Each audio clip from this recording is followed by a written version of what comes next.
गरीब को अनाज नहीं, गरीब को मानसिक विकलांग बना रहे हैं। पूंजीवाद की पार्टी है भाजपा और पूंजीवाद के पहरेदार है मोदी जी। और इसी का घमंड उनके सर पर ऐसे नाच के बोल रहा है कि छत पर से ही जनता से बात करते हैं, उतरने का भी प्रयास नहीं करते। जिस समाज से आते हैं उस समाज की स्थिति बहुत बदतर है। और बाकी समाज की तो हम बात ही नहीं करेंगे। घर होने से क्या हुआ जब आप घर में रहते ही नहीं है। करवाया क्या झगड़ा, करवाया क्या हिंसक मानसिकता, जहरीली बातें। इनका सब पर भारी है, उनके सामने टिक नहीं सकता। पूरा भाजपा का खेमा देख लीजिए, अनगढ़ बयान करता है। सबसे ज्यादा परिवारवादी यही है, जिससे ये नफरत की बात सिखाते हैं, दामाद बनाकर रखते हैं। काम कर रही है वो किसी खटारे गाड़ी की तरह ही काम कर रही है। कहीं भी पंचर हो जा रही है, कहीं भी ब्रेक डाउन हो जा रहा है, कहीं भी उनका ब्रेक पैड खराब हो जाता है। जहाँ ब्रेक लगाना चाहिए वहाँ ब्रेक फेल हो जाता है, जहाँ ब्रेक फेल होना चाहिए सद्भाव में काम में, वहाँ ये लोग ब्रेक लगा देते हैं।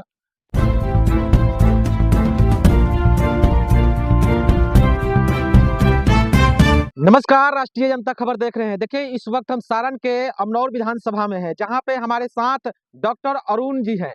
इनसे हम तमाम बातचीत हैं, जिस तरीके से झारखंड से और बिहार तक जो है अपने कीर्तिमान को कायम रखे हैं, और विधानसभा में जिस तरीके से इनका जो चर्चा चल रही है, चाहे वो ब्लॉक स्तर हो, थाना हो, जनता के लिए हमेशा तत्पर रहते हैं। तो आइए इनसे जानते हैं कि राजनीति में जिस तरीके से वे एंट्री किए हैं, जो अमनौर विधानसभा में इनकी चर्चा जो है, जनता के लिए अभी क्या कर रहे हैं। देखिए, जनता बदलाव चाहती है। जनता मोर्चे पर नहीं, मुद्दे पर बात करना चाहती है। जनता बकवास नहीं, विकास चाहती है इस बार।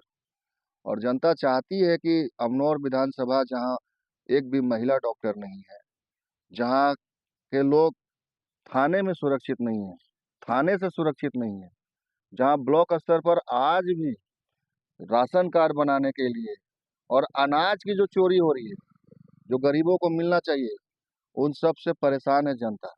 और इससे मुक्ति दिलाने के लिए राष्ट्रीय जनता दल लगातार लोगों के बीच में माननीय तेजस्वी जी को सीएम बनाने के लिए हम लोग लगातार काम कर रहे हैं। मोदी जी सब कर रहे हैं कि हम तो गरीबों को पेट भर रहे हैं, और आरजेडी आती है तो गरीबों को शोषण करती है। तो गरीब तो देख रहे हैं ना कि हाँ, हमारा मोदी जी अनाज दे रहे हैं। गरीब को अनाज नहीं, गरीब को मानसिक विकलांग बना रहे हैं मोदी जी। गरीबों को भरपेट अनाज अगर वो देते तो आज आप स्वयं जाकर देख लीजिए, ब्लॉक स्तर पे जो अनाज आता है और जो गरीबों के बीच बढ़ता है, उसमें से कितना ये लोग भ्रष्टाचार का केजी के हिसाब से काट ले रहा है। तो मोदी जी पेट नहीं भर रहे हैं, मोदी जी पेट काट रहे हैं। और मोदी जी अगर सोचते हैं कि 5 किलो अनाज से गरीबों का जीवन चल जाएगा, तो पूरे महीने का खर्चा 150 रुपया है। और 150 रुपया में अगर कोई गरीब पूरा महीना काट लेगा, और इसकी गारंटी अगर मोदी जी दे रहे हैं, तो इससे बड़ा झूठा बात कुछ हो ही नहीं सकता। गरीबों को चाहिए शिक्षा। गरीब पूछ रहा है मोदी जी से कि मोदी जी बताइए कि आपने अपने शासित प्रदेशों में, जहां आपकी सरकार विधानसभा में भी है, वहां पर आपने सरकारी विद्यालय को क्यों बेचा है और लगातार क्यों बेच रहे हैं? इससे गरीबों का क्या भला है? और आपने सरकारी विद्यालयों के साथ जो बाकी चीजें बेचने का काम किया है, उसमें गरीबों का क्या भला है? पूंजीवाद की पार्टी है भाजपा और पूंजीवाद के पहरेदार है मोदी जी। तो यहाँ पर जो हमें आपस में लड़ाया जा रहा है, वो ऐसे मुद्दों पे उलझाया जा रहा है जहाँ हम गरीबों का विकास बाधित है। अमनौर में अगर बात किया जाए तो अमनौर के वर्तमान बीजेपी विधायक मंटू जी हैं, और मंत्री भी बने हैं, और यहाँ जो है सांसद महोदय का घर भी है अमनौर क्षेत्र। तो विकास को लेकर क्या आप देख रहे हैं क्षेत्र में देखिए, घूम रहे हैं। यहाँ का सांसद महोदय जो है, इनका मैं बस इतना ही कहूंगा कि जो घमंड है, घमंड तो रावण का भी नहीं रहा। तो घमंड अगर आपके पास है कि आप जातीय समीकरण से चुनाव जीत रहे हैं, तो आप अपने जात के भी नहीं है, क्योंकि उनका भी स्थिति बहुत खराब है। सर, और आप घमंड की बात कर रहे हैं तो उन्होंने बयान हमेशा देते रहते हैं कि माँ का भी हराया, पिता का भी हराने की बात हो रही थी, और बेटी का भी हराए। तो परिवार जो है हमेशा जो है राजीव प्रताप रूढ़ी के सामने जो है हार जाती है। क्या वजह नहीं, है इसका? रूढ़ी जी के सामने परिवार कभी नहीं हारता। और परिवार की बात यहाँ नहीं हो रही। हमारी रोहिणी जी ने पूरी ताकत के साथ अपने इस क्षेत्र में काम किया, लोगों का भरपूर प्यार और समर्थन मिला।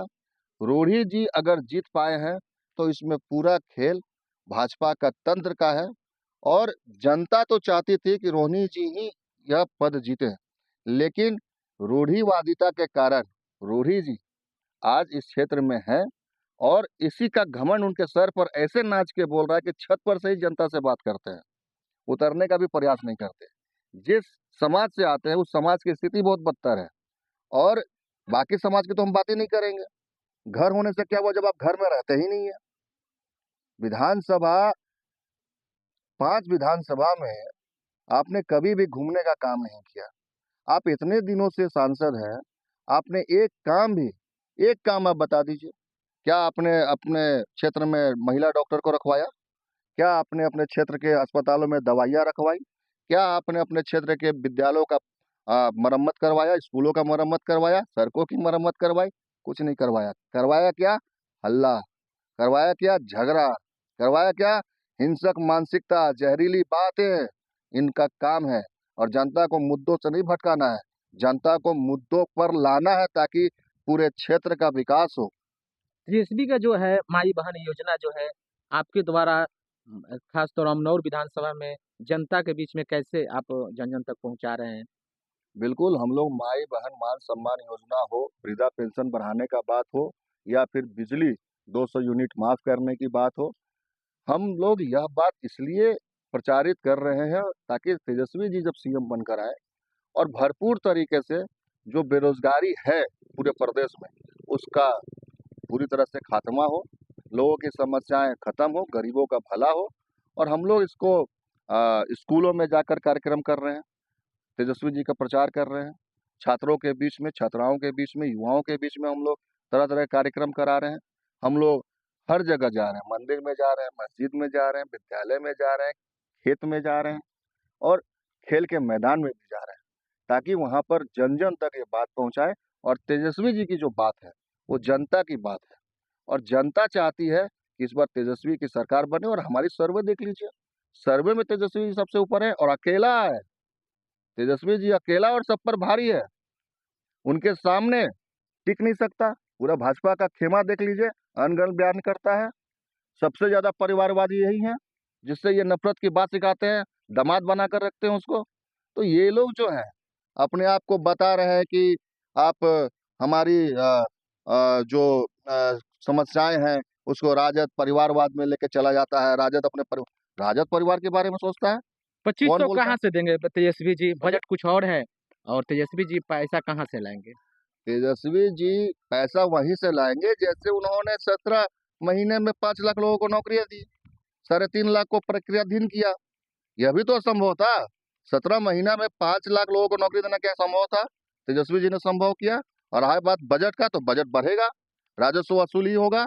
राजस्व में जो बिहार की जो बहुत सारी ऐसी जगह है जहाँ का अगर विकास कर दिया जाए, पर्यटन के क्षेत्र में हो, शिक्षा के क्षेत्र में हो, स्वास्थ्य के क्षेत्र में हो, हमारा बिहार ही काफी है यहाँ के लोगों को देने के लिए। और बजट बजट का सही इस्तेमाल होना चाहिए। तेजस्वी जी बजट का सही सदुपयोग करके बजट बढ़ाएंगे, राशि बढ़ाएंगे, और उस राशि का कल्याण महिलाओं को होगा। भाजपा बजट दिखा रही है, दिखाए ना अपना छुपे हुए अकाउंट में पैसा कितना रखी। ये बजट का पैसा जो भाजपा के सरकार में फर्जी तरीके से उनके बाप दादाओं के अकाउंट में जा रहा है, यह बताएं ये अपने बजट का पैसा से क्या किया भला? आपका जो बजट उसी हिसाब से आपने कितना काम किया? तो बजट की बात ना करें। तेजस्वी जी के आने से बजट भी बढ़ेगा, तेजस्वी जी के आने से 2,500 हर माता बहना को, चाहे वो किसी जाति समाज की हो, उनको मिलेगा, क्योंकि ये सबको सम्मान और सबके विकास की बात है। यहाँ प्रतिष्ठा बिहार बचाने की है, और इन लोगों ने बिहार को आग में झोंकने का काम किया है। चुनाव के समय में ये लोग एक्टिव होते हैं, बाकी दिनों तो ये अपने घर में और विदेश में सोए रहते हैं, और हम पर इल्जाम डालते हैं। क्या हम सरकार में है? आपको विकास करना था, किसी भी पीएससी में घूम लीजिए आप, सांप काटने से लोग मर रहे हैं, एक भी एंटीवेनम नहीं मिलता। महिलाओं को जब प्रसव पीड़ा होती है, आपके क्षेत्र में एक महिला डॉक्टर तक नहीं होती। प्रसव पीड़ा में खराब सड़कों पर उनको अस्पताल ले जाया जाता है, जिससे उनकी मृत्यु गाड़ी में ही हो जाती है। इस पर कौन बात करेगा? इसका जिम्मेवार कौन है? जिम्मेवार यहाँ की सरकार है, नीतीश सरकार है, जिसने मुद्दों को और खत्म करने के बजाय पलटने पर विश्वास करते हैं। इस बार भी पलटी मार रहे थे, हमारे तेजस्वी जी ने रोका। उन्होंने कहा कि आप पलटूराम हो सकते, हम नहीं। हमने प्रतिज्ञा की कि हम अकेले लड़ेंगे, महागठबंधन जो साथी हैं हम उनके साथ मिलकर लड़ेंगे और दिखाएंगे भाजपा के सबसे बड़े चेहरे को। तेजस्वी जी का बयान है कि नीतीश जी अब खटारा गाड़ी हो गए हैं। तो संजय झा बोलते हैं कि देखिए, अगर बुजुर्ग हो गए हैं, उम्र के ज्यादा उम्र हो गया है, तो इसका मतलब नहीं खटारा हो गए हैं। आपके ही घर में भी बुजुर्ग है, कहीं ना कहीं लालू पर टारगेट किए। ये तेजस्वी जी नीतीश कुमार जी को पिता के समान सम्मान देते हैं, चाचा जी कहते हैं। और जो ये बातें कह रही है कि उनको खटारा कहा गया, देखिए खटारा उन्होंने नहीं, नीतीश जी को नहीं, उन्होंने सरकार को कहा है। सरकार जिस हिसाब से काम कर रही है वो किसी खटारे गाड़ी की तरह ही काम कर रही है। कहीं भी पंचर हो जा रही है, कहीं भी ब्रेक डाउन हो जा रहा है, कहीं भी उनका ब्रेक पैड खराब हो जाता है। जहाँ ब्रेक लगाना चाहिए वहाँ ब्रेक फेल हो जाता है, जहाँ ब्रेक फेल होना चाहिए सद्भाव में, काम में, वहाँ ये लोग ब्रेक लगा देते हैं। तो तेजस्वी जी ने जो भी कहा सरकार के नाम पर कहा, काम पर कहा। नीतीश जी को तो वो पिता की तरह सम्मान देते हैं, चाचा जी कहते हैं। तेजस्वी जी स्वागत करेंगे चाचा जी आएंगे तो? चाचा जी का स्वागत हमेशा से है, चाचा जी स्वागत करते, सम्मान मान सम्मान करेंगे। लेकिन जहाँ बिहार की बात आएगी, बिहार के भले की बात आएगी, वो तेजस्वी जी और लालू जी निर्णय करेंगे क्या करना है। लेकिन जहाँ तक बात है सम्मान देने की, तो हमारी सरकार, राष्ट्रीय जनता दल की सरकार, स्पेशली तेजस्वी जी तो सबके सम्मान की बात करते हो, सम्मान की ही लड़ाई लड़ रहे हैं। वो किसी का अपमान कर ही नहीं सकते। बहुत बहुत धन्यवाद सर, बात करने के लिए। धन्यवाद।